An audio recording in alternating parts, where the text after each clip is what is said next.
Magaling talaga magpalusot ito si Auntie Claire. Alam mo yung kapag malapit na sila makorner, ang daming alibay. Naggagalit-galitan. Tapos, biglang bubumbahan ang Duterte. So, yun talaga yung posisyon ni Auntie Claire. Kapag malapit na sila makorner, biglang kambyo sa mga Duterte. So, pakinggan natin mga kababayan. Dito, iba na naman yung gigil niya eh. Di umano, at nakita na rin natin sa balita na di umano na may lumapit sa isang mambabatas na mga supporters ng isang politician. So, at mukhang sila ay mga miyembro ng DDS. Okay? So, sa mga supporters po ng Vice Presidente na nagnanais po na magsampa ng impeachment complaint, mas maganda po siguro bago magturo at tumingin sa iba, tulungan muna nila ang idolo nila.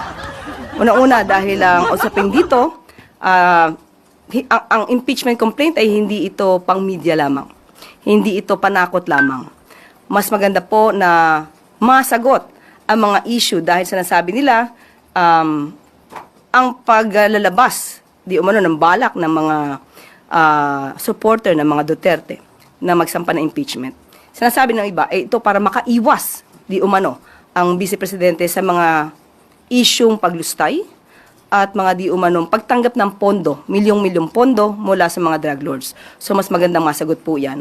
At ang Pangulo naman, handa naman po sa lahat ng pagkakataon dahil siya po ay gumagalang sa konstitusyon, gumagalang po siya sa proseso. Pero kung pag-uusapan po natin ay breach of public trust, dahil nabanggit ito tungkol sa di umanong pagpirma sa GAA.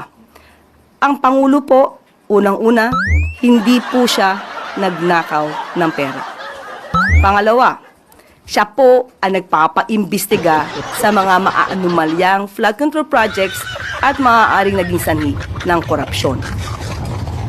Pangatlo, wala po siyang Mary Grace Piatos.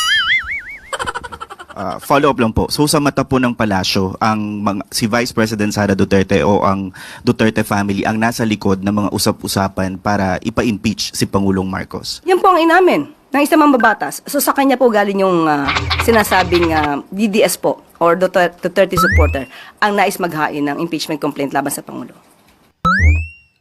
Iba talaga yung karakas at karisma ni Auntie Claire pagdating sa spokes. Iba talaga. Malakas yung dating. Malakas yung suporta. Hindi pwedeng bintahan ng mga fake news kuno dahil biglang kambyo sa mga Dutertes. Lahat na may kasalanan ay sa Dutertes. Kung narinig niyo mga kababayan, dahil sa usap-usapan na impeachment case laban kay BBM, Inan sinabi niya sa lahat ng mga DDS supporters na para bang tanungin niyo muna si VP Sara kung wala ba siyang kasalanan, wala ba siyang ninakaw. So bintang-binta talaga si Claire Castro sa BBM administration. Kung maipagtanggol talaga si BBM ay wagas. Kaya malupit, kaya hindi nila pinapakawalan dahil siya yung naging attack dog nila pagdating sa mga Dutertes. Nasiraan, na wala ng humpay na pangbabatiko sa mga Duterte. So, wala tayong magagawa mga kababayan dahil panapanahon lang yan. Sila ngayon na may trono. So, hintay na lang din natin ang susunod na kabanata mga kababayan.